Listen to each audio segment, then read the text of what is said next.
রাসূলুল্লাহ সাল্লাল্লাহু আলাইহি ওয়াসাল্লাম বলেছেন, তোমাদের প্রত্যেকেই আপন আপন মাতৃগর্ভে 40 দিন পর্যন্ত শুক্রবিন্দু রূপে জমা থাকো। তারপর ওই রূপ 40 দিন পর্যন্ত রক্তপিণ্ড এবং এরপর আরো 40 দিন মাংসপিণ্ড হয়ে জমা থাকে।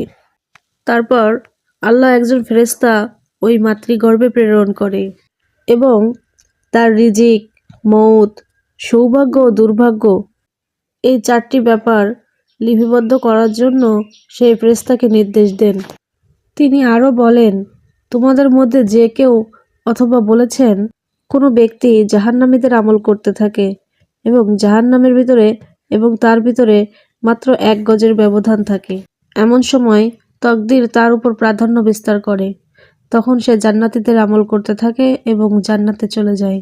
আর এক ব্যক্তি বেহেশতীদের আমল করতে থাকে, এমনকি তার মাঝে আর জান্নাতের মাঝে 1 গজ বা 2 গজের ব্যবধান থাকে। এমন সময় তকদির তার উপর প্রাধান্য বিস্তার করে। অমনি সে জাহান্নামীদের আমল শুরু করে দেয়, যার ফলে সে জাহান্নামে যায়।